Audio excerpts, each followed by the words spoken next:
Hi everyone and welcome to a Mindvalley Masterclass on lucid dreaming. Now, I know why you're here. You've probably heard about lucid dreaming at some point in your life, but maybe you put it away because you thought that the idea of lucid dreaming was so out there that this was something that maybe only a few select people get to experience. That is what I thought about lucid dreaming. I've been hearing about it ever since I was a teenager, but I never bothered to study it until I was in New York City. Maybe 18 months ago, and I was watching a talk show in New York. My friend Mia Koning was hosting this talk show, and she has special guests come on all the time, some of the most remarkable minds in the world. And that particular day, she had this man called Charlie Morley on stage. And I came for Mia. I had no idea who Charlie was. I had heard about lucid dreaming, but it wasn't something I actively wanted to study. But when I sat in that room and I heard Charlie unravel exactly what lucid dreaming was and exactly what you experience when you go into it, I got mystified. I was hooked for that 1 hour, as you are likely going to be hooked for this hour as this man, Charlie Morley, takes you on this remarkable adventure.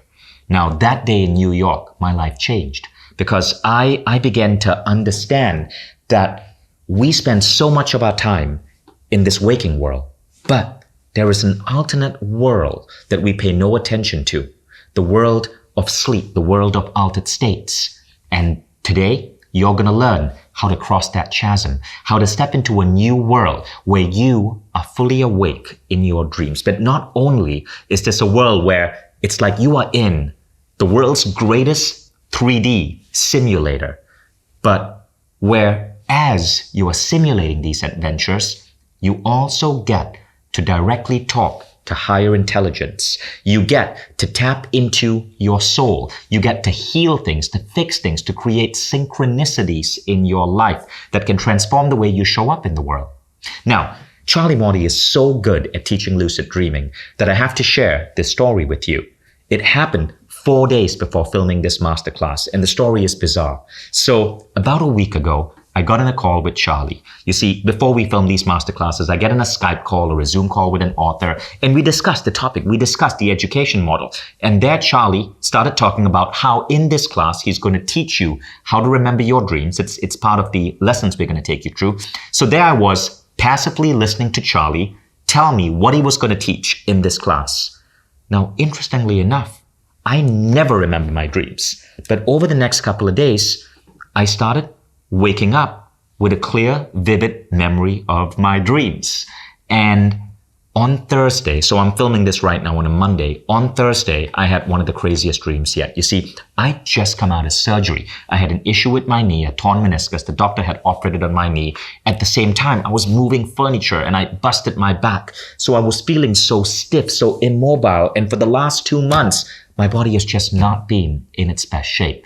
Now that day, Thursday, I woke up in the morning and I had this dream where I decided not to walk to work. I decided to parkour to work. I was jumping from rooftops. I was like swinging. I was climbing over walls. I was jumping long distances.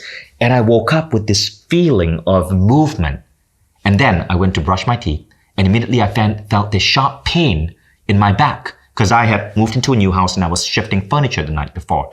And so in my mind, I was thinking, wow, my subconscious has really been teasing me. My subconscious gave me this incredible dream of fluid movement, and here I am, barely able to brush my teeth without this wicked pain in my back.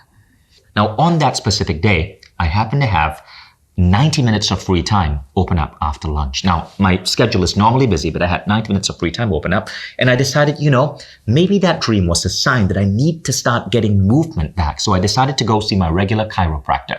So I showed up at my regular chiropractor, and it turned out he was on vacation.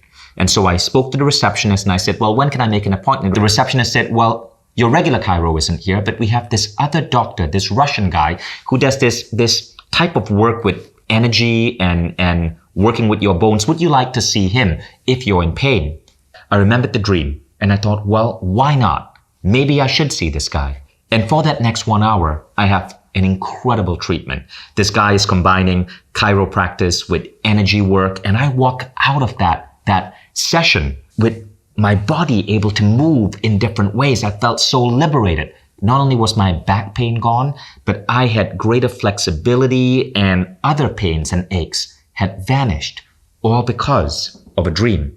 A dream that I remembered because just a few days before, I was talking to Charlie Morley about what he was going to teach in this masterclass. Now, it's likely you might have a similar experience just from tuning in, just from listening to this education piece. You might certainly find yourself remembering dreams, but I want you to know you're not just going to remember dreams. You're going to see how dreams lead to synchronicities, to ahas, to awakenings. Dreams are more than just random processing of our memories. Dreams are truly powerful. So let me tell you about our guest today.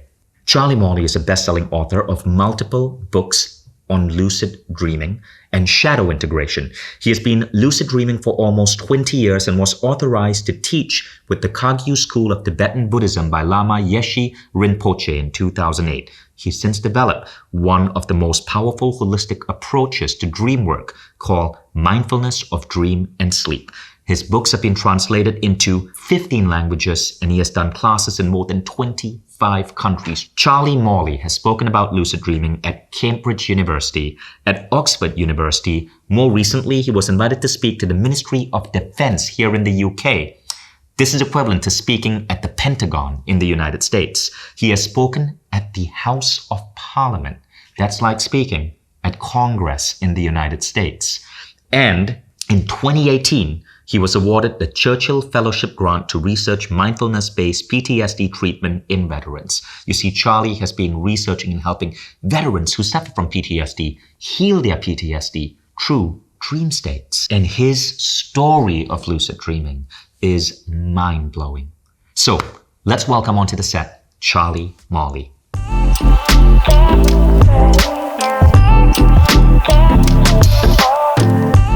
Charlie, welcome to Mindvalley. Vishnu, thank you so much, man. It's great to be here with you, talking to the Mindvalley audience. I love what you guys do. I've been following you for years, and it is so cool to be here on set with you now. Thank you, Charlie. And I want you guys to know that this isn't Charlie's first appearance in Mindvalley. About a year ago, I put Charlie on stage at Mindvalley University, and you were such a big hit. I know that we had to bring you here as a teacher. We put so much background research on our teachers, and then we test them in the real world.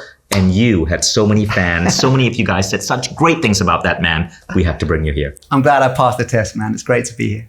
Charlie, first, let's start with some definitions. How would you define lucid dreaming? So a lucid dream is a dream where you are actively aware of the fact you're dreaming as the dream is happening. So it's not just a really vivid dream. You are sound asleep, lost in the dream, but part of the brain reactivates and you go, wow, this is all a dream. And you can control the dream. Absolutely. You can decide what you want to see, what you want to experience. You can interact with the dream. Once you become lucid, you become the choreographer of your dream. You can direct, you can guide, you can control the dream at will, choosing to do whatever you like within the virtual confines of your own psychology. Right. And now many people think lucid dreaming is just about adventures. And look, if this was just about being able to be in this 3D simulation and feel yourself fly or feel you have some of the most wild, crazy adventures that you can't do in the real world, that itself is a gift. But there's something weird about lucid dreaming where it seems to cause ripples or synchronicities in the real world, like with me meeting that energy healer and getting my mobility healed. What is going on there? Okay, so the reason I love your dream that you shared there, right? So I described that as a clarity dream. It wasn't fully lucid. You didn't know you were dreaming in there, but it was a dream of insight, a dream of clarity. Your dreamer, that part of the mind that creates and plays out your dreams, presented you with an insight.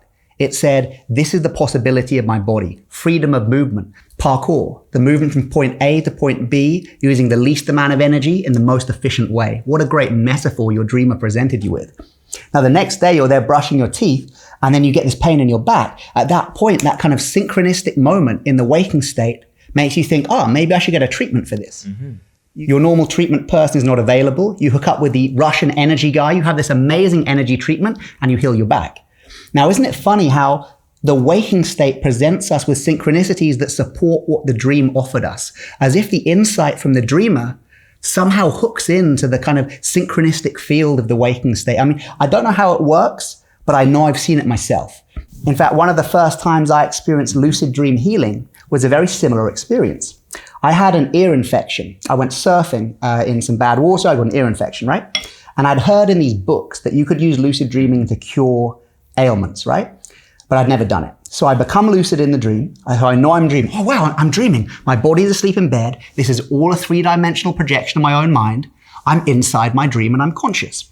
So you can decide what to do. So I decided to heal my ears. So in the lucid dream, I put my dream hands over my dream ears and I call out, my ears are healed of all non-beneficial disease. My ears are healed of all non-beneficial disease. The reason I say that is because sometimes there's some disease in the body that might be benefiting us somehow. So I always say non-beneficial disease. Anyway, so I do this hands-on healing on my ears in the dream. And then in the lucid dream, I start hearing this crackling in my ears. You know, if you put in like earwax drops in your ears, they crackle, right? And in the lucid dream, I'm thinking, that's so realistic. It's even making the crackling of earwax. And then in the lucid dream, I feel earwax pouring out of my dream ear. And I think that's super realistic too. Then I wake up in my bed. In real life, there's earwax pouring out of my ear. It's a bit of a gross example, right? But essentially what I had proof of was that a lucid dream healing led to a physical manifestation in the waking state. The earwax was released through a lucid dream healing. That was amazing enough. But then, as the earwax is being released, I suddenly thought to myself, maybe I should get my ears syringed, right? So I get my phone and I call up my local GP surgery. I know they don't specialize in ear stuff, but I thought maybe they can tell me who does. So I ring them up and I say, a bit of a weird question, but do you know where I can get my ears syringed? And they say, oh, really strange you've rung, because once every 6 months, we have an ear specialist come in to do ear syringing. And in fact, we've got a free appointment in a few hours. Do you want that? So that was the exact day in 6 months that ear specialist was in town. Precisely. So just like you had this synchronicity the night after your dream of clarity, so too did I have this synchronicity the night after this lucid dream healing experience. Okay, this is mind-blowing. Now, you used the word the dreamer. You speak about the dreamer. What is that? It sounds like you're talking about a higher power that's guiding us in this dream state. Pretty much nailed it. When I use the term the dreamer with like a capital D, I'm talking about the part of the unconscious mind that creates and plays out our dreams. We know our dreams aren't random, right? Everyone's had it where like 5 minutes before the alarm clock goes off, they find out who the murderer was or something like that, right? So there's part of our mind that is creating and playing out our dreams. That's the dreamer. And it's that part of the mind that we communicate with when we want to lucid dream. And it's that part of the mind that communicates with us in the waking state through synchronicity. That's fascinating how lucid dreaming can create synchronicities in the real world. I'm so intrigued by that. Now, Charlie, how did you get started? I started lucid dreaming about 20 years ago when I was about 15, 16 years old. I'd heard about lucid dreaming. I'd had them when I was younger, so I knew they kind of existed. And I bought some books and I taught myself how to do it. I mean, this is what we'll find out in this masterclass and in the quest. Lucid dreaming is a learnable skill. You can teach yourself step by step how to become fully conscious within your dreams. So I bought some books, I taught myself how to do it, and I started having quite a lot of lucid dreams. So in a lucid dream, you gain access to this amazing three-dimensional projection of your own mind in which the rules of society don't apply. A lucid dream is as real as this. You know that old adage, right? Pinch yourself to see if you're dreaming? Right. If you do that in a lucid dream, you just feel pain.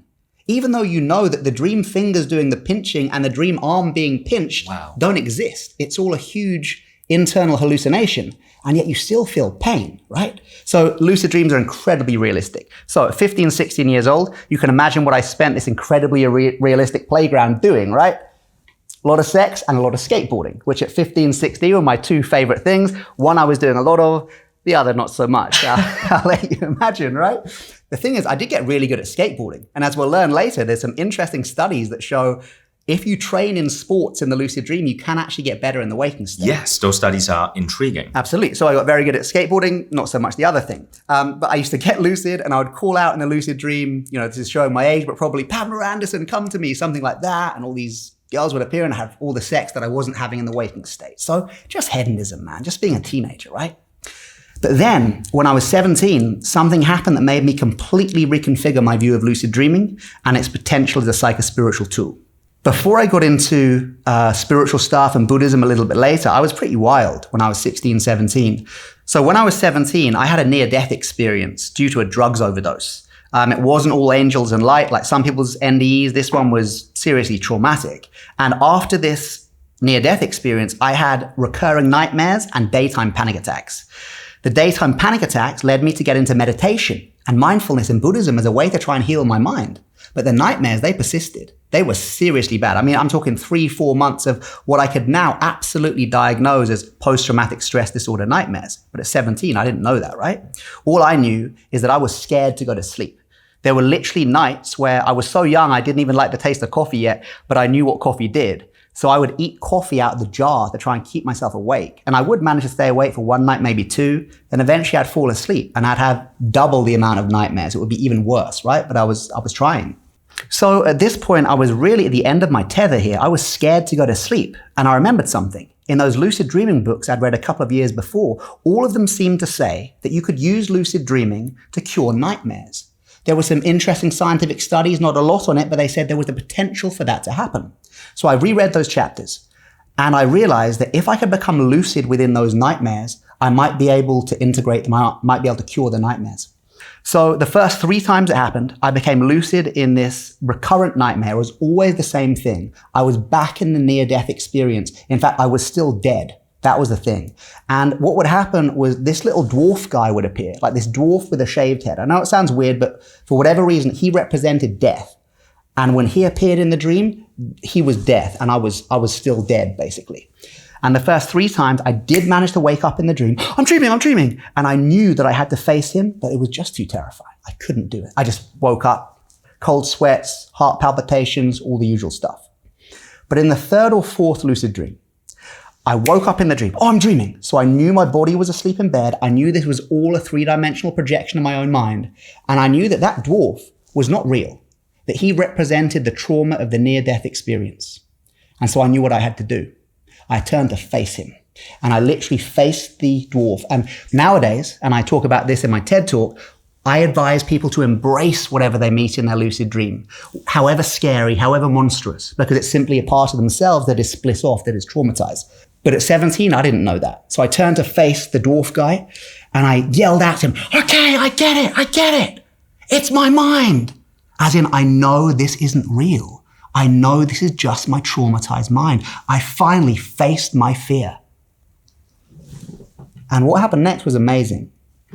This dwarf guy with the shaved head who represented the near-death experience suddenly had a surprised look on his face. He went, And then he went like a magician, ta-da!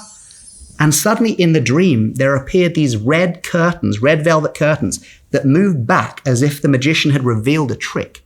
And behind those curtains was a 17-year-old Charlie's vision of paradise. It was a big vert skate ramp, and on the top of the skateboard ramp were girls in bikinis smoking joints. Good morning, Charlie. Now, I know that's pretty base, right? But at 17, it was my vision of paradise. And I woke up. I woke up feeling different. At the moment I woke from that lucid dream, I knew something had shifted, and I never had those nightmares again. 4 months of post-traumatic stress disorder nightmares cured in one lucid dream. That was when I woke up to this potential. I realized this is not just flying about and having sex with movie stars. This is a powerful healing modality. And the reason I feel so passionate now when I work with the veterans and the serving military teaching them lucid dreaming is not only because I know what it feels like to have post-traumatic stress disorder nightmares, and secondly, I know that lucid dreaming can cure them, but also because the very genesis of my lucid dreaming path began with that lucid nightmare. So I've always got a link to that, and that's why I feel so passionate about working with veterans. Amazing. So for those of you watching, I hope by now you're intrigued, and I want you to make a commitment to go all the way with us in this masterclass, because in this masterclass, Charlie is going to give you a 4-step approach to lucid dreaming. Now, some of you might start having lucid dreams, but if not, you might experience, like what I experienced, dream clarity, where you remember a dream and it leads to some synchronicity in the real world.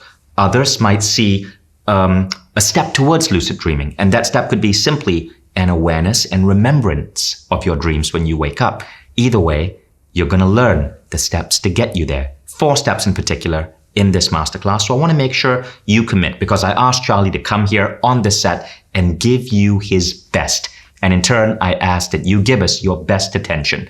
Turn off Facebook, turn off Instagram, and make sure you have a journal ready, and make sure you commit to practicing the exercises we're about to give you, and that you commit to taking action tonight itself so that you start remembering your dreams.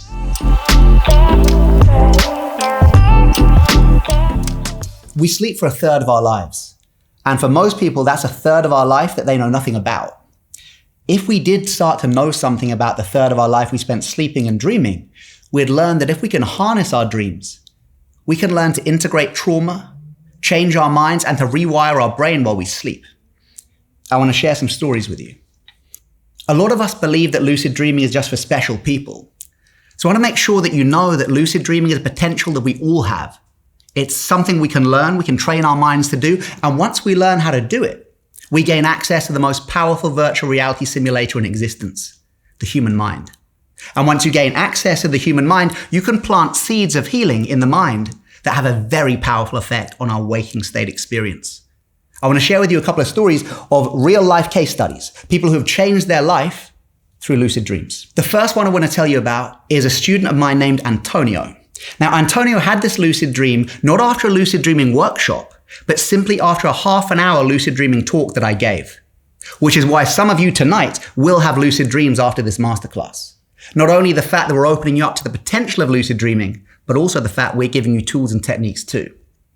So Antonio had been a smoker for 9 or 10 years. He had heard in the speech I was giving that in the lucid dream state, just like in a state of hypnotherapy, you can plant seeds and suggestions of healing intent that will radically impact your waking life.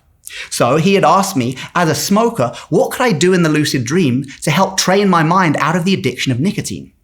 I had said, Antonio, in your lucid dream, call out a statement of intent like a hypnotic suggestion, such as, I live a healthy lifestyle free of the addiction of nicotine. Luckily, Antonio was way more creative than I was. That night, at that festival, he became lucid. And in the lucid dream, he thought to himself, rather than just planting a suggestion, what if I can meet my brain? Because surely that's the source of my addiction. So in the lucid dream, he calls out to meet his brain. Now, the cool thing about lucid dreaming is that psychological concepts become personified. In a lucid dream, you can literally meet your fear. You can meet trauma. And in this case, Antonio met his brain. So he calls out to meet his brain and a woman appears. And he says, who are you? And this woman, like it's nothing big, she says, I'm your brain. He goes, you're my brain. Okay, look, how's my health? And his brain, casual as anything, says, actually, you know what? Your health's okay, but you know what you need to stop? And Antonio, in the lucid dream, goes, oh, it's the smoking, right? She goes, mm-hmm. His brain's sassy. In fact, he's quite sassy too. So the sassy brain tells him the problem is with smoking. He then replies to the brain, okay, well, look, you're my brain. So anytime I think about smoking or want to have a cigarette, make me think or do something else. And in the lucid dream, his brain goes, okay, sure, boom, and he wakes up. That whole lucid dream was probably 1-2 minutes long, nothing more than that. The next day he emails me, says, it's been a whole day, I haven't had a craving for cigarettes. Now, I did some hypnotherapy training in my early 20s, so I know how difficult it is to work with the addiction of nicotine and cigarettes, so I didn't believe him. I said, okay, bro, that's cool, but give me an email in a couple of weeks, let me know how you're getting on. 2 weeks later, he emails me again, says, I'm still not smoking. Now, at this point, I'm writing my second book, so I'm looking for case studies, and I'm like, this is a brilliant case study, right? So I say, can I interview you? I need to make sure, you're basically telling the truth, and I need to interview your nearest and dearest too. So I went around to see Antonio, I interviewed him, and also his partner, who's funny enough is called Charlie. Charlie, Antonio's partner, confirmed, this was now 2 months later, that Antonio had still not been smoking cigarettes. And then he asked me something. He said, something strange happened. When we do our weekly shop, I write the shopping list and Antonio goes to buy the shopping. And for the last few weeks, Antonio's come back with everything on the shopping list apart from my cigarettes. Why do you think that could be? Now, I remember hearing something on the Derren Brown show called negative hallucination, where a hypnotic suggestion is planted so deeply in the subconscious mind that the subject will literally not be able to see what you've hypnotized them not to be able to see. Could it have been that the lucid dream healing was so powerful that Antonio literally couldn't read the word cigarettes? We don't know. We're throwing this out there. But the main thing is, it's now been years and Antonio still isn't smoking. He cured 9 years of nicotine addiction through one lucid dream. This is the power of the mind once you're lucid. That is remarkable. So lucid dreaming can be used to rewire your habits, to break patterns that can be destructive to you. You can literally talk to your body. Yes. But there's something else. And this is what really blew my mind. And this is why I'm so passionate about learning lucid dreaming right now. And that is how lucid dreaming seems to create intuitive insights and synchronicities. You were telling me this incredible story about one of your students, Nina. Please share that. Okay, this is super cool. So this is Nina. She was stuck in a job that she wasn't totally sure about, and she wanted to ask the lucid dream for career advice. Now, in the lucid dream, you gain access to the full power of the unconscious mind, and the unconscious mind has been variously described as a library of wisdom, containing every book you've ever read, every spiritual teaching you've ever been to, every conversation you've ever had is stored in this huge database of knowledge. So because of that, the unconscious mind can make pretty good algorithms of possibility. It can make pretty good predictions of the future, not based on anything mystical, but just based on the huge amount of data it has in its reserves. So in the lucid dream state, what you can do is go in there and ask big questions like, what career path should I take? In fact, I did that and it told me to be a lucid dreaming teacher. So here I am now. So Nina had heard me tell this story, right? And she thought, I'm going to try it too. So Nina has a lucid dream. And in the lucid dream, she calls out, what should I do career-wise? Those were her words. What should I do career-wise? And suddenly, boom, the dream transforms. And the dream presents her with an image of herself, which is quite rare to see yourself and yourself, herself surrounded by little children aged 3 or 4 years old, reading a book to them. That was the image. And then she wakes up. She thought, okay, what an image. I guess that was kind of like a kindergarten teacher working with little 3 and 4 year old kids. And then she woke up, she kind of ignored the dream. She thought, well, I don't have any training in this, but these synchronicities kept on coming into her life. Like she kept on seeing adverts for, kindergarten teachers and stuff. And she thought, this is so weird. It's like the dream keeps on coming back to me. So eventually she followed the synchronicities and she applies for a job, not as a kindergarten teacher, but as a primary school teacher. Primary school teacher, teaching assistant. She thought, okay, it's not exactly what the dream said, but it's close enough. I'm making an effort. So the night before this job interview to be a primary school teaching assistant, she has another lucid dream. And in this lucid dream, she calls out to the sky in the lucid dream, will I get the job tomorrow? Will I get the job tomorrow? The dream responds by saying Y-E-S in stars. The stars constellate to say Y-E-S in the sky. I mean, how freaking cool is that? That's so poetic. Yeah, exactly. So she wakes up and she's thinking, wow, I'm totally getting that job tomorrow. I've had 2 big lucid dreams about it. It is on. Next day, she goes for the job interview. She doesn't even have it. They say, oh, we're so sorry, we've given the job to the last person who came. She's thinking, what? I've had the lucid dreams, I've had the synchronicities, what's going on? As she's walking out the door, they say, oh, wait, there is another job going with the kindergarten that we work with too. Do you want to apply for that? Exactly what the dream had said, kindergarten teacher. So she applies for that job, she gets the job, she became a kindergarten teacher. Wow, that is remarkable because it shows that you're really communicating with a higher power here. Yeah. Something that seems to even, in a way, know your future. There's a lot of interesting science. We don't fully understand it, but I know there is so much interest in lucid dreaming. I'm guessing this is why you get asked to teach at so many distinguished institutions. And that's an important fact too, because I don't want people looking at this and thinking that this is mystical or woo-woo. Charlie has spoken at Oxford University. He's given a TEDx talk. He's spoken at Cambridge University. He has spoken at the Ministry of Defense, and you've spoken at the British Parliament. These are all like incredible institutions. And the reason they're bringing Charlie in is because in the last couple of years, there's been so much additional research on lucid dreaming. We know this is real, and we know today that this is truly powerful. Absolutely. There has been more scientific research into lucid dreaming in the past 10 years than the last 100 years put together. If you would have told me 10 years ago when I first started teaching this stuff, that 10 years later, I'd be giving a talk at the Ministry of Defense, which is like the UK kind of Pentagon, I would have said you're dreaming. I would have laughed you off. I mean, This is insane. Why? Because we've now got the science to back it up. We know what's happening to the brain when you lucid dream. And this is really important to hit, right? Once you have a lucid dream, there are biological markers in the brain that change, that show you are lucid. Essentially, when you're having a non-lucid dream, the back part of the brain is highly active. The occipital lobe, the visual cortex, the brainstem, really active. Front part of the brain, the prefrontal cortex, where the scientists say your sense of self resides, offline, very little blood flow. And that's why you can have dreams that you're other people, because your sense of self is so flexible, right? However, once you become lucid, and if you get someone to have a lucid dream in a brain scanner, and they've done this at Heidelberg University, you see the front part of the brain light up like a Christmas tree. Exactly the prefrontal cortex, and their sense of self, their sense of, oh, I am having an experience comes back online. Now here's the crux. Once the prefrontal cortex comes back online, as it does in a lucid dream, the brain doesn't think you're dreaming anymore. the brain thinks you're awake, and it starts to lay down neural pathways through its potential for neuroplasticity in exactly the same way in the lucid dream as it would do in the waking state. So when I say things like in a lucid dream, you can rewire your brain, that isn't a hyperbolic statement. That is a scientifically verified statement. And one of the greatest studies to prove this is the sports science studies. Essentially, they train athletes to get lucid, right? And then in the lucid dream, rather than doing all this great psychological healing, they've got to do squats or they've got to do press-ups. Now, before the lucid dream, they've tested how many press-ups they can do, how many squats they can do.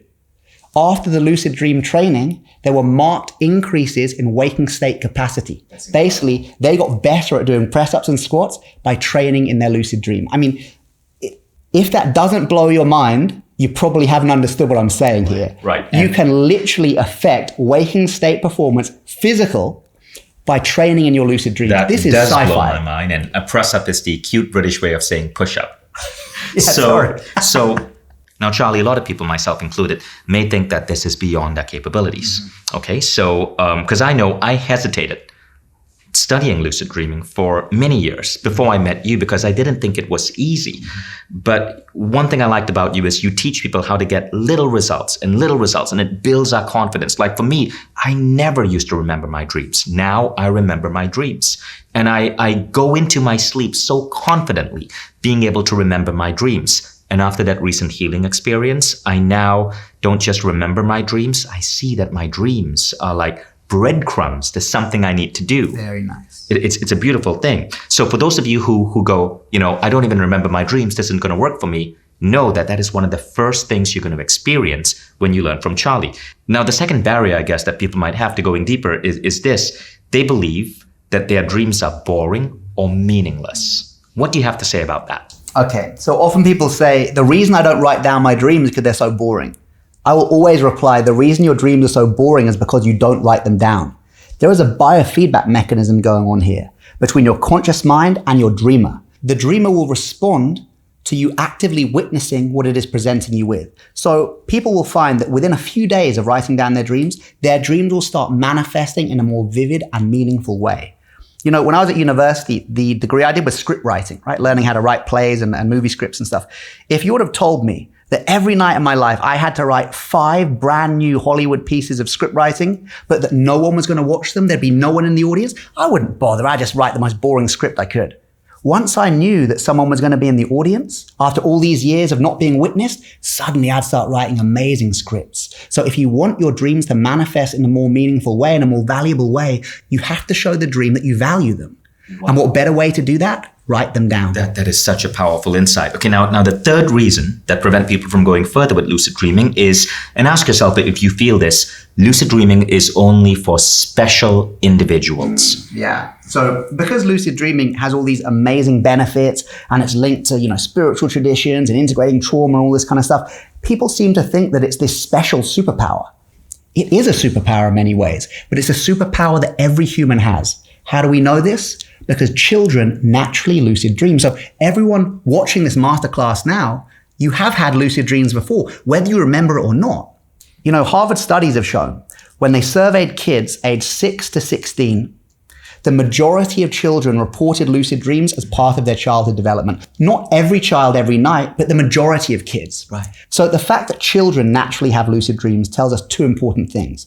Number 1, lucid dreaming is natural. It's not something you force upon the mind. It's a natural expression of the human mind. And number 2, you don't need to learn how to lucid dream. You need to remember. Wow. Think of a language that you used to speak as a child, but you no longer speak, and how much easier it is to relearn that language as an adult compared to a language you've never spoken. Your dreaming mind speaks the language of lucid dreams. It just needs to remember how. When I introduced my son to you, when you spoke at Mindvalley, Hayden, my son, was 11 years old, and I told him about lucid dreaming and how cool it was. And a few months later, it was almost 2 months later, he never brought it up in those 2 months. He came and he said, "Hey, Dad, I had just had a lucid dream." Wow. And it turned out he was having them regularly, like every few months. Yeah. He would have them and remember them, and he just didn't have a word to describe them. And so I totally believe what you're saying, and now I'm almost kind of envious of my 11-year-old because he has lucid dreams, and I'm going to get there. Well, you know what you said there, that he didn't have a word for it. people watching this masterclass might find they start lucid dreaming tonight just because they're now aware of what it is. Right. They're watching going, oh wow, I think I have had those experiences. And something in us remembers. The dreamer's like, yeah, I'm here. Just like when you start writing down your dreams become more vivid, more meaningful. Once you start opening up to the potential of lucid dreaming, sometimes lucid dreams will happen spontaneously just because you know it's possible. Right. A lot of people think lucid dreaming is just for crazy adventures like flying or having sex with movie stars. Those are not necessarily, now that can be pretty awesome, but there's more to it. Totally, man. Look, as I said before, the first 2 years of my lucid dream experience were exclusively having sex with movie stars, but I was 15, 16 years old. I knew no better. Look at it like this. I know you've done a brilliant masterclass in Quest with Paul McKenna, who in my country is really famous as a hypnotist, right? When I was growing up as a kid, Paul McKenna was doing stage hypnotism. It was on the TV. He would hypnotize people, put them into hypnotic trance, and make them run around like chickens, right? Nowadays, he puts people in hypnotic trance and helps them cure their trauma, helps them cure their lack of confidence. Amazing therapeutic work. Lucid dreaming is exactly the same. You can use lucid dreaming to run around like a chicken, to have sex with movie stars just for fun. But you can also use the same state just in the same way you can use the same state of hypnotic trance to heal in the dreams, to explore your mind in the dream, to do your spiritual practice in your dream, to move beyond limitations in the dream. So yeah, you can use lucid dreaming just for flying about and having sex, but you can also use it to rewire your brain while you sleep and to integrate deep childhood trauma. That's amazing. Think about situations where there is something in life you want to know. Maybe it's how to heal an illness. Maybe it's the next step in your future. How can you use and think about the potential for lucid dreaming to give you the answers or to help you in that healing journey? And now I want you to get your journal and your pen ready because we're going to go into the 4D technique to lucid dreaming. These are 4 steps to get you to lucidity. Charlie? There are literally dozens of lucid dreaming techniques, but I found there are 4 that, if given to complete beginners, help them move onto the path of lucidity very quickly. The first step to lucid dreaming is recalling your dreams, because otherwise you could be having lucid dreams every night of your life, but you probably wouldn't remember it. More likely, though, is unless you regularly recall your dreams, you're very unlikely to have lucid dreams. Why? Because a lucid dream is knowing that you're dreaming as the dream is happening. So to get to that level of knowledge, you need to know what you're dreaming about. So the first thing we need to do is to train ourselves to remember our dreams. And before we do that, I know there are some of you watching going, but I don't dream. Everybody dreams. There is no way to stop the human brain from dreaming, apart from a heavy head injury or a stroke. And even then, within a few weeks or months, the brain will rewire itself and start dreaming again. Why is dreaming so important to the human brain? Because it's directly linked to our evolutionary survival. We dream to reconsolidate memory and integrate trauma, 2 things which are vital for us surviving in this world. So, now that we know we definitely do dream every night, 5 times a night, based on an 8-hour sleep cycle, so how do we remember our dreams? We try. We set a strong intention to remember our dreams. For those of you who haven't remembered a dream for 10 years, I ask you, when did you last try to remember a dream? Tonight, try and remember. This could be as simple as sitting on the edge of your bed, remembering this masterclass and going, you know what, I want to test this guy, Charlie. I want to see if his techniques work. So tonight, I'm going to remember my dreams. I'm really going to try hard. I'm going to remember my dreams. Setting that strong intention could be enough. But I want to give you something a little deeper. When you fall asleep tonight, you're going to pass through a state called the hypnagogic state. Now we can see from that word there, hypnagogic, that it's close to a natural state of hypnosis, hypna. If you look at the brain waves of someone in the hypnagogic state, they are deep alpha and theta. Those brain waves aren't just similar to those of hypnotic trance, they are identical. So as you fall asleep tonight and you pass through the hypnagogic, you will be in a natural state of hypnosis. So essentially, we're going to implant a hypnotic suggestion within that mind state. So what does the hypnagogic feel like? Okay, it's the state of mind where your eyes are closed, you're feeling very drowsy, you might have the heaviness in your body. You're not asleep yet, but you're getting there. It's the transitional state of mind as you're falling asleep. You can still hear sounds in the room, you can still feel your body in the bed, but you're moving into sleep. Hypnagogic state. When you're in that state tonight, I want you to be reciting over and over in your mind an affirmation to remember your dreams. And the affirmation that I want to share with you is this, because it's a tight affirmation. Tonight, I remember my dreams. I have excellent dream recall. Tonight, I remember my dreams. I have excellent dream recall. And you're going to fall asleep doing that over and over again for a good few minutes as you fall asleep. In fact, what I'd like to invite viewers to do now is actually join me in reciting this affirmation. Now, this might seem weird. You might feel like you've joined some sort of lucid dreaming cult. I promise you haven't. But I'm going to start reciting this affirmation. And if you want to join me, it's a great way of doing it and preparing the mind for tonight. So this is just a rehearsal. What I want you to do is recite this affirmation when your eyes are closed as you're drifting off to sleep tonight. So, the affirmation is, tonight I remember my dreams. I have excellent dream recall. Tonight I remember my dreams. I have excellent dream recall. Join in if you'd like. Tonight I remember my dreams. I have excellent dream recall. So that's it. As you're falling off to sleep tonight, you're in this natural state of hypnosis, so you can implant a hypnotic suggestion to remember your dreams. Now, I've worked with people who have full dream blackout, who literally stand up at workshops and go, I don't care about the evolutionary science, I do not dream. I say, look, dude, for the next few nights, do me a favor, try this technique. And if it doesn't work, forget you ever met me. I'm yet to find someone who after 2 or 3 nights of falling asleep, reciting this affirmation, 21 times in fact, if you want to do it fully. That's the recommended time period, right? Say it 21 times. Yeah, 21 times. And it's easy to remember. Remember when you were talking about this in New York, you mentioned it's 10 words. Tonight I remember my dreams. I have excellent dream recall. It's 10 words. That's it. You say it 21 times. And you start remembering your dreams. Those 10 words will change your life, man. It's like you are dreaming every single night of your life, but most of us aren't aware of those dreams. Once we become aware of the dreams, you get an insight into the internal environment of your own mind. You know, think how many people, including myself, go to a therapist and say, hey, doc, what's going on in here? If you want to really know what's going on in here, look to your dreams. Who are you secretly in love with? Your dreams will tell you. What childhood traumas are still getting you down? Your dreams will tell you. What future events are you worried about? Your dreams will tell you. If you want to know the state of your mind, look to your dreams. There was a lady who came to one of my retreats. Now, on the first night of the retreat, you basically have the night off. The only real technique I give is the one we just did, dream recall. So we hadn't done any lucid dreaming techniques yet. That's the important thing to know. Yet this woman had a powerful lucid dream on the first night. Just how people watching this masterclass could have a powerful lucid dream tonight. The main reason she had the lucid dream was she had a good reason why. And as we're going to learn in the 4th D, the reason why is the most powerful lucid dreaming technique there is. This woman had suffered some abuse when she was a child, and she'd heard me say that in the lucid dream, you can meet personifications of psychological concepts, such as the inner child, the shadow, the traumatized self. So she wanted to go into her lucid dream and meet her 7-year-old self, because when she was 7, this is when some of the abuse occurred. And she became lucid that night.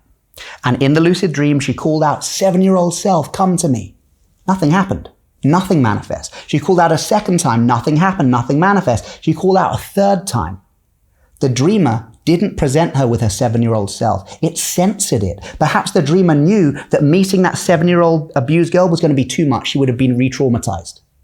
So instead of the 7-year-old self, something else happens. A door appears, suddenly manifests in the dream in front of her. She looks to the door, and on the door there's a sign. The sign reads, caution.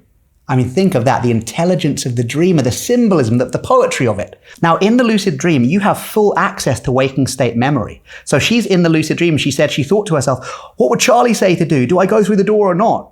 And she thought to herself, if the door's locked, I'll see that as a symbolic representation that it's locked away. Everything's symbolic. I'm in a dream. But she pushed the door and it wasn't locked. It opened. So she proceeded with caution, like the sign said. As soon as she stepped through the door, a building manifests. Boom, boom, boom. 3 stories. And on each story of the building was a different symbolic representation of the abuse. Now, on the ground floor was a room full of vomit. When I asked her, she said there was something where she was forced to eat till she was sick. Now, she had seen my videos before where I say, whatever you meet in the lucid dream, hug it, embrace it. So she walks in this room full of vomit, thinks, how do I hug a room full of vomit? But it's all symbolic, so I'll do it with my mind. So she calls out affirmations in the lucid dream. I set you free. It wasn't your fault. I set you free. And she wakes up with a big emotional release. And the next day, I had the privilege of hearing her recount that dream fresh from lucidity. Now, when I was writing my 3rd book, Dreaming Through Darkness, I wanted to include that case study in the book. So I had to contact her to ask her. And I said, can I include your lucid dream? She said, oh yeah, but I want you to tell people. My healing didn't occur the night after that lucid dream. I said, oh, so what happened? She went, it was more like the night after that lucid dream, all the barriers which had stopped me from going into therapy, which had stopped me talking to the family members involved, which had stopped me feeling worthy enough to heal, were removed. The lucid dream opened up the pathway to healing. It wasn't a silver bullet, but it opened up the pathway to lucid dreaming. And the last time I spoke to her, she was about to have Christmas with some of the family members involved. So deep, the familial collective healing had been, all started from one lucid dream after one technique, the one we just did. That's amazing. And that's another example where the lucid dreaming led to sort of ripples in the real world that paved the way for healing. That's sort of like what I experienced. That's such an important point, Vishen. You know, if the effect of a lucid dream only impacted the third of your life that you spend sleeping, to be honest, it wouldn't be such a big deal. But that's not what happens. What you do in the lucid dream profoundly affects the 2/3 of your life that you spend awake. You can heal yourself in your sleep and transform your life while you live. That is something I didn't expect to hear going into this masterclass. I'm more excited than ever that you're going to be our newest teacher on Mindvalley. I'm more excited than ever to be going deep into lucid dreaming with you. So let's go on to number 2, the second D. Sure. So the second D is dream diary. So we've set up our intention to recall our dreams, but now we need to document our dreams in some way. Now, why is it so important to document your dreams? Again, in the quest, we got like a detailed protocol of how to keep a dream diary, but essentially this is enough to know. Every time you write down a dream, you solidify the memory of an unconscious process into the conscious mind. That is already bringing consciousness into the unconscious. You are more conscious of unconscious process. So just the act of writing down makes lucid dreaming easier. The second thing keeping a dream diary does is that it allows us to see the internal environment of our dreams. What am I dreaming about? Oh, I often dream I'm on a beach, or I often dream of being back at school, or I often dream I'm naked in public. Once we start to make that connection between what we're writing in our dream diaries and the fact that it only happens in dreams, we start to set up these lucidity triggers, which leads us on to our third D. But the second D is writing down your dreams in some way. Now, this doesn't have to be a crazy amount. If we were doing dream interpretation, I'd say spend half an hour every morning writing down every detail. But we're not. We're doing lucid dreaming. So all I'm saying is for a few minutes every morning, write down your dreams in a notebook, in your phone, in an app, whatever, but let your dreamer know, I'm listening. By writing down your dreams, you are paying homage to the dreamer. And that's going to make your dreams manifest in a more conscious and more valuable way. And also, you're letting your dreamer know, I'm ready for lucid dreaming. Many people find that after just a week of keeping a dream diary, their dream life transforms. Wow. And try this. So here's how you do it. Fall asleep reciting the dream recall affirmation. Then when you wake up in the morning, or even if you wake in the middle of the night to pee, write down some notes about what you were dreaming about. The first thing you should do in the morning, before you reach for that phone and start looking at emails, is ask yourself, where was I? How am I feeling in my body? What can I remember? What was I dreaming about? Let that be the central preoccupation of your first thought of the day. If it can be, you can remember a whole night of dreaming every morning. For many people, lucid dreams will manifest simply by keeping a dream diary. Nice. Now let's go on to step number 3, the third D. Sure. So the third D stands for dream signs. We've got dream recall, setting our intention to remember our dreams. Then we've got dream diary, documenting the dreams in some way, solidifying the memory of an unconscious process into the conscious mind. Step 3 is spotting patterns that we find in the dream diary. A dream sign is any aspect of the dream that can reliably indicate that you are dreaming. So, ninja babies, talking animals, being back at school when you're an adult, most dreams are full of dream signs. They are anomalous aspects of the dream that indicate to you that you're dreaming. By keeping a dream diary, you start to chart, notice, and recognize your dream signs. Let's say you've been writing down your dreams for a couple of days. You read through them. Where are my dream signs? I'm walking down the street in London with my dog Waffles. Okay, no dream signs there. I live in London. I walk down the street. I've got a dog called Waffles. But at the end of the street, I see Kanye West standing next to a pink dragon. Okay, those are my dream signs. Kanye West and pink dragon, right? Kanye's not part of my life. Pink dragons are not part of my life. Now, if Kim Kardashian had the same dream, Kanye West wouldn't be a dream sign for her because he is part of her life, but pink dragon, I assume, probably still would be, right? So by keeping the dream diary, we start to notice these dream anomalies. Every time you spot one of these dream signs, every time you recognize them, you're not only creating a lucidity trigger that says pink dragons equal dreaming, or dead relatives equal dreaming, whatever your dream signs might be, or being back at school equals dreaming, you're also fostering a habit of mind that I call the critical reflective attitude. That's what gets you lucid. Having a critical reflective attitude to your dreams. Now, the only way you can foster that critical reflective attitude is by keeping the dream diary and then reading through the dream and noticing that's a dream sign, that's a dream sign, that's a dream sign. Every time you do that, you're strengthening that capacity until eventually you'll be in a dream, you'll see that pink dragon or Kanye West or whatever it is, and you'll go, whoa, that's a dream sign. I'm lucid. That's how we get lucid. Now, there was this remarkable story you told me about this woman called Carrie from South Africa. Yeah. Tell us that story. So that case study is directly related to that third D, the dream sign technique. So Carrie was spending a lot of time, a lot of focus on looking at what are her recurring dream signs so that eventually that lucidity trigger would go off in the dream and she'd become lucid. Mm-hmm. So she was working on that technique, and she also had a good reason why, the fourth D, which we'll come to in a minute. Her reason why for having a lucid dream was that she wanted to explore her relationship with men that had included some abuse and misogyny. So she's in a dream, she sees a dream sign, she goes, that's my dream sign, boom, and she becomes lucid. As soon as she's lucid, she sets her intention to explore her relationship with men. Now, she thought that the abusive relationship with men might manifest as like a ball of red smoke or something symbolic, as it often does when working with abuse in lucid dreams. She said, Charlie, what happened was way worse than seeing any monster. What happened was the abuser appeared. The guy appeared in the lucid dream. And remember how realistic lucid dreams are. Wow. You can feel, you can touch, you can smell. And she saw this guy and she remembered what I'd said. She thought, now she saw this guy in the lucid dream. She knew he was just a projection of her mind, but she said, Charlie, I would have preferred any monster to appear than this guy. But she knew the guidelines. Anytime something appears in the lucid dream that is repulsive, that is disgusting, that you are terrified of, remind yourself, this is just a part of my mind which has become split off, traumatized. And what is the most powerful way to integrate it? Love, the embrace, the hug. So she walks up to this guy and she hugs him. She puts her arms around him. She said, Charlie, I could feel everything. I could even smell him. That was the worst, but he smelled how he did, which is just had really stuck in my mind, that detail. And she hugs him and she's thinking, why am I hugging this guy? Why am I showing love to this guy? This feels so wrong. But she knew the paradox is by showing love, she transforms the hatred. So she hugs this guy. And as she hugs him, he starts to shrink in her embrace in the lucid dream. And she's thinking, well, he's getting smaller, smaller, smaller. Boom. He slips through her arms. She looks down on the floor and he's transformed, the abuser has transformed into a baby, swaddled in like a white cloth. She bends down and she picks this baby up in her arms and she looks down at the baby and she said, Charlie, that's when the healing began.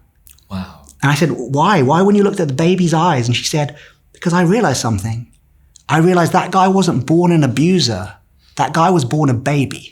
And if I could connect with that, connect with his original innocence and the fact that maybe something happened to him to make him the way he was, I could start to forgive, I could start to release the trauma.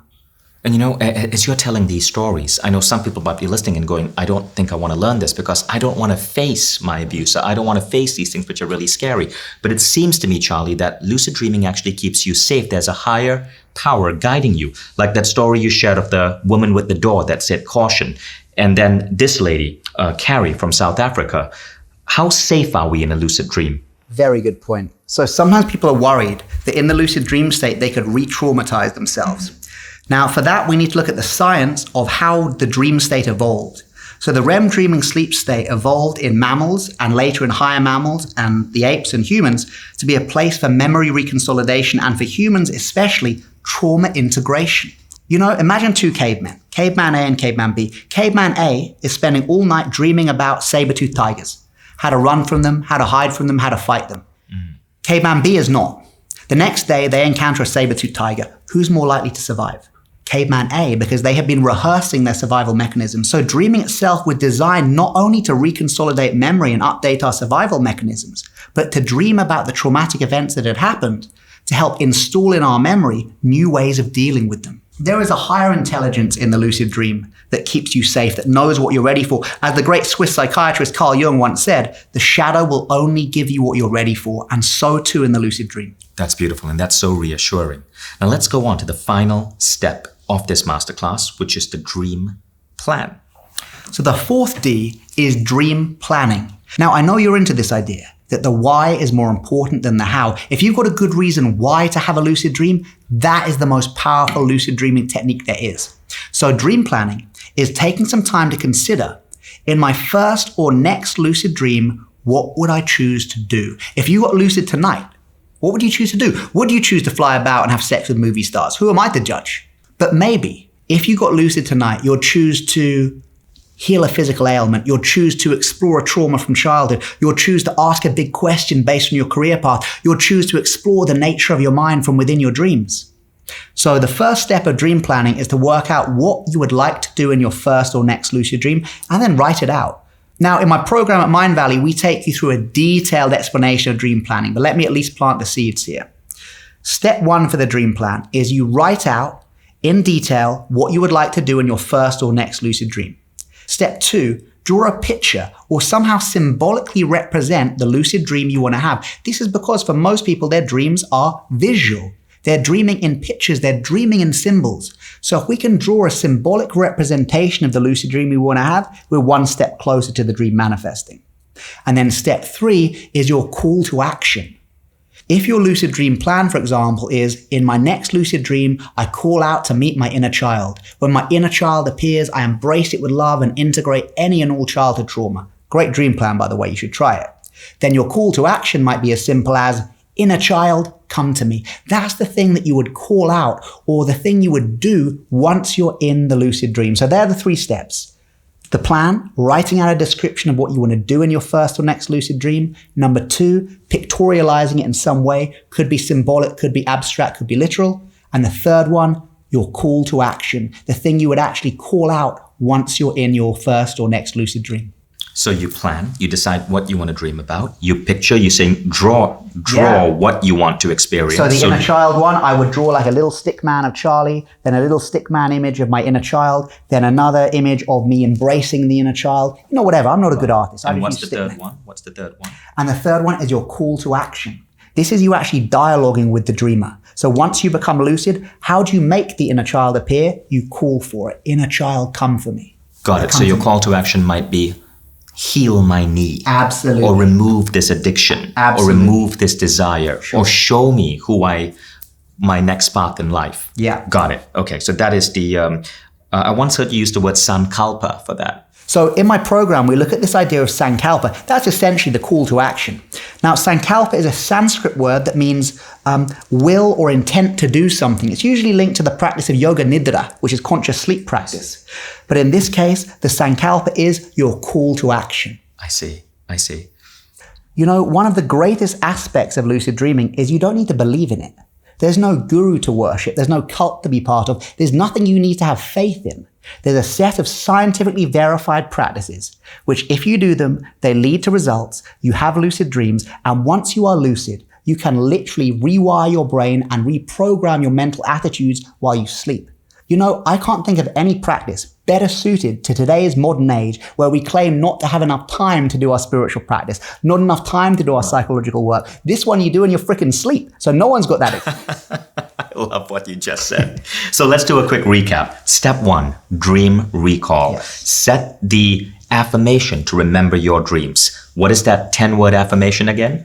Tonight, I remember my dreams. I have excellent dream recall. Recite it in the daytime if you want, but even better as you fall asleep at night and you pass through that natural state of hypnosis. 21 times. State, 21 and you say times. 21 times. Now, step two is the dream diary. Buy a diary, have it by your bedside. As soon as you wake up, start writing out your dreams. And remember you telling me this, even if you wake up in the middle of the night, right, to go use the restroom or whatever, write down whatever is the dream fresh in your head. Yeah, I'm sure you've had this. You wake up at 4 o'clock in the morning with this epic dream. You think, wow, I'm never going to forget this. It changed my life. Fall back asleep. Happened to me so many times. Yeah, so just a few notes in the middle of the night. Now, the third is dream signs. Pay attention to the signs in your dream. And as you start paying attention to these signs, the next time you see that sign, you will awaken in your dream. Absolutely. This is the part to lucidity. And not only that, once you start being aware of dream signs, your dreamer will start to give you more. I've heard from people who say just when they open up to the potential of what dream signs are, they suddenly start dreaming about pink dragons and Kanye West and all this stuff, as if the dreamer's saying, dude, get lucid, get lucid. And the step 4 is the dream plan. Have a clear intention, a why, a reason for wanting to remember your dreams. I want to give you 30 seconds right now. Write down or mentally think, why do you want to have a lucid dream?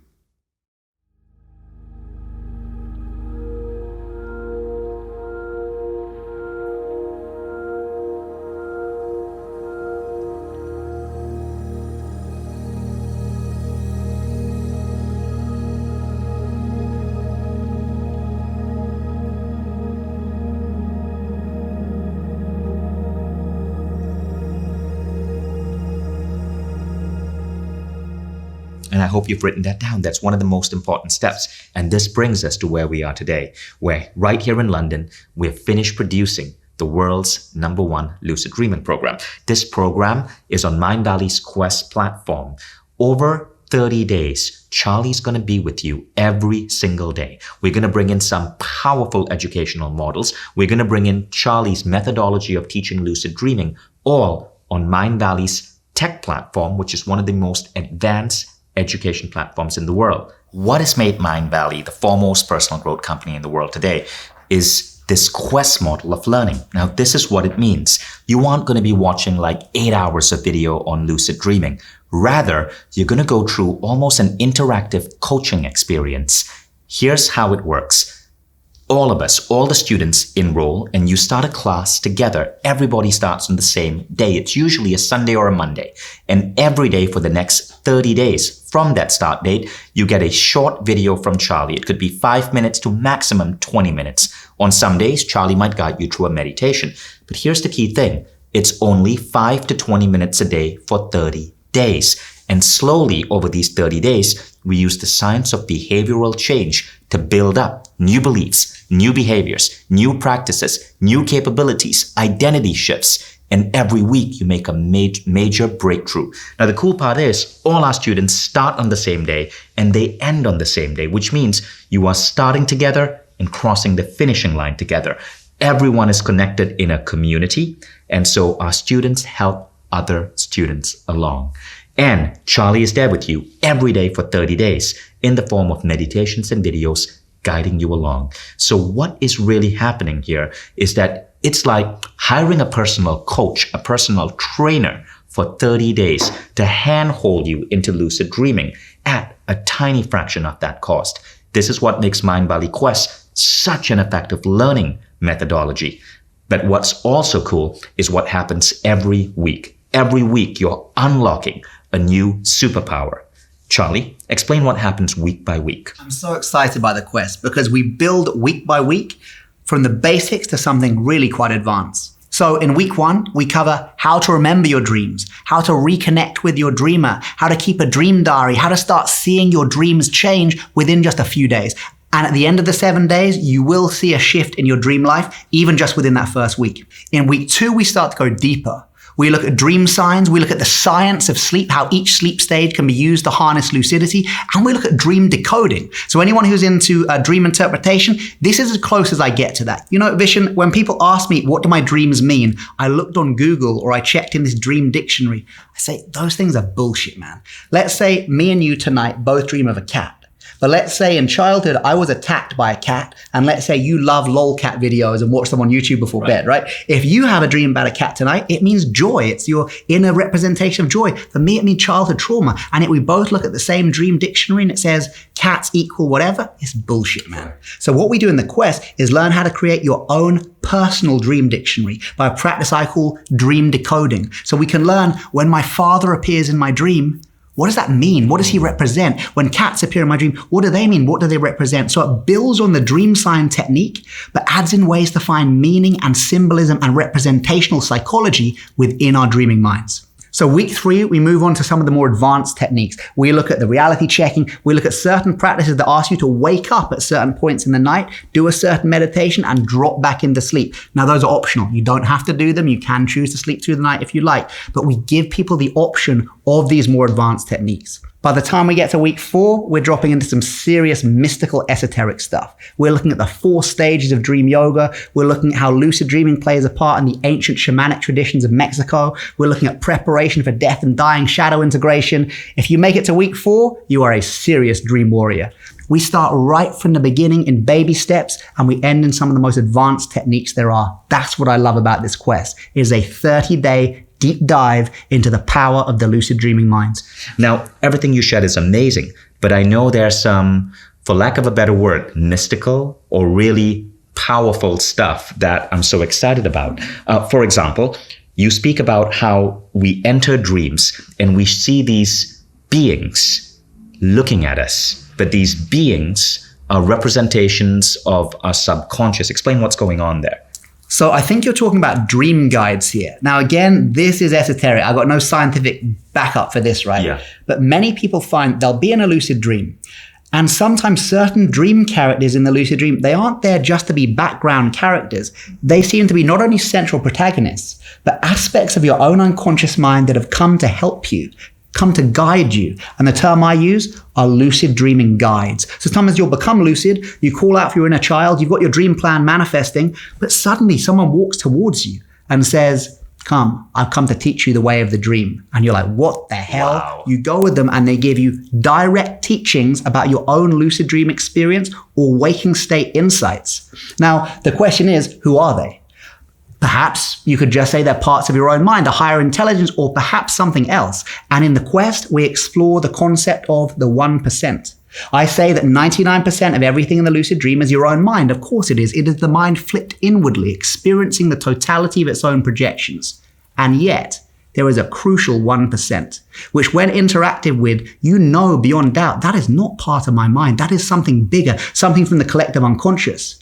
Something from the archetypal realm, something even connecting us to our ancestral lineage. And that can be communicated through That is lucid dreaming. amazing. I cannot wait. I cannot wait to experience that. I love dabbling into the mystical, the unknown, and I cannot wait for the adventures this program is going to put me on. Can you? This is going to be so exciting. Now, there's another thing that you're going to be doing. I think it happens in day 28, where there's a psychic transmission and people have to describe the imagery that they are getting in their minds. Tell us about that. Okay, this is super exciting. And this is what I've always wanted to do on a lucid dreaming course and never been able to. In the quest, we can do it. So on day 28, I will be becoming lucid myself. And in my lucid dream, I will be projecting into the collective consciousness a specific image. It is a photograph of a specific image. I will be meditating on that before bed, becoming lucid, projecting that image out, and I'll be asking everybody taking the quest to try and tune in to the target image that I'm projecting out, to tune into my mind stream and to guess what the image is.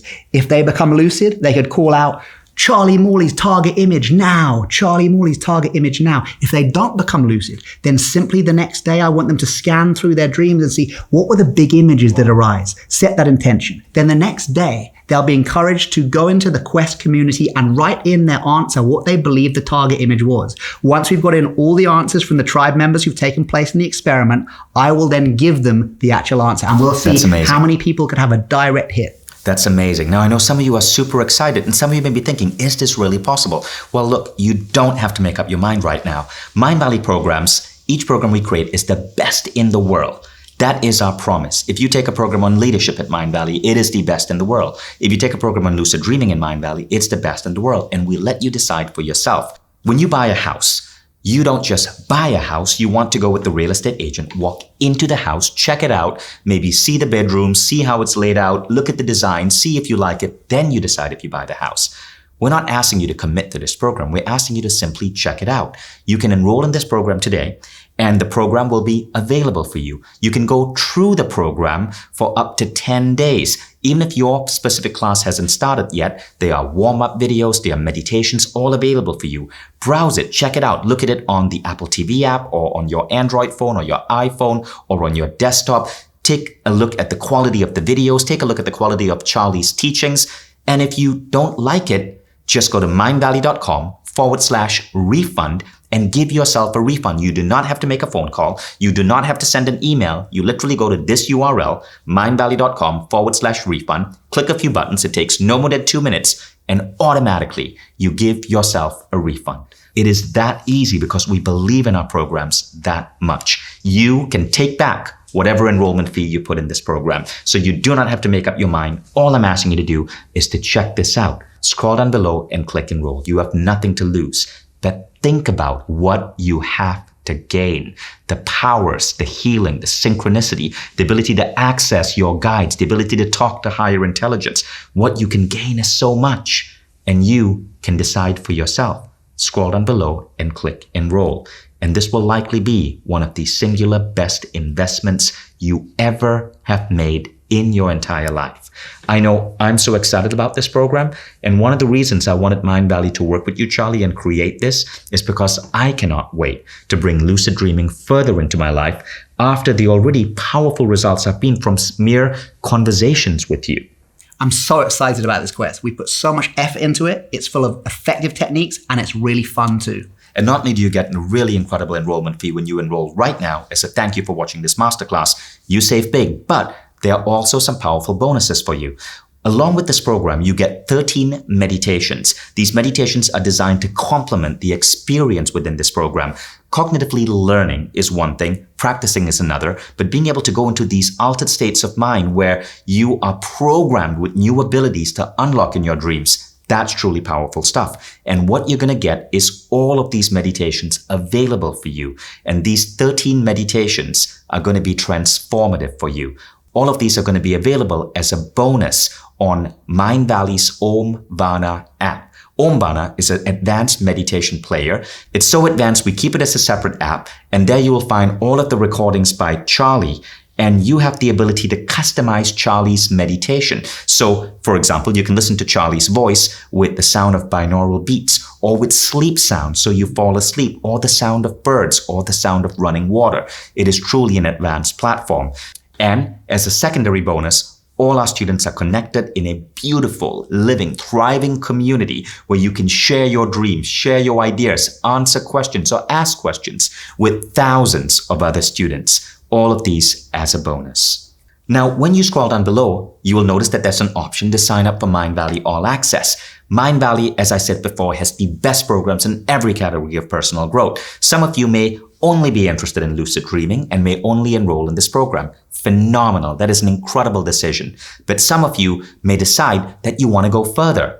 Why not sign up for Mindvalley All Access and get our lucid dreaming program, but get every other Mindvalley program also available for you. Every single program on Mindvalley unlocked for you for just $2 a day. But not only that, you become part of our exclusive Mindvalley All Access community. You're connected on our Connections app, and our members who are part of Mindvalley All Access, they come together in meetups around the world. They take part in Zoom calls with some of the world's best thought leaders. They connect with authors like me and Charlie. We are literally planning all access meetups here in London where our members come together live in a pub with me and Charlie and other Mindvalley authors. So if you upgrade to all access, you're getting the full Mindvalley experience. So yes, you might do lucid dreaming, but after that, you may do a second program and a third program. At the end of 1 year, there are 12 months, you may have completed 12 different programs, not just transforming your life with lucid dreaming, but maybe you develop a super memory. Maybe you develop supreme fitness. Maybe you've transformed your methods of learning or your career or your leadership skills or your public speaking skills. This is what makes Mindvalley so powerful and so addictive to all our students. I strongly encourage you to sign up for Mindvalley All Access because it is the best education money can buy. And it's only $2 a day, which makes it incredible value. That's less than the price of a cup of coffee every single day for the world's best education at your fingertips. So thank you for joining us. Scroll down below. All the information is there, and I cannot wait to see you enroll in our Lucid Dreaming program with Charlie Morley. Charlie, any closing thoughts? Thank you so much. It's been an absolute pleasure, and I cannot wait to see people become lucid in their dreams, whether in the quest or from the masterclass. Thank you so much. It's been a pleasure. I can't wait to see you in this program. Click enroll. We'll see you in our community, and our Lucid Dreaming class is starting soon. Thank you. And thank you, Charlie. Thank you. you.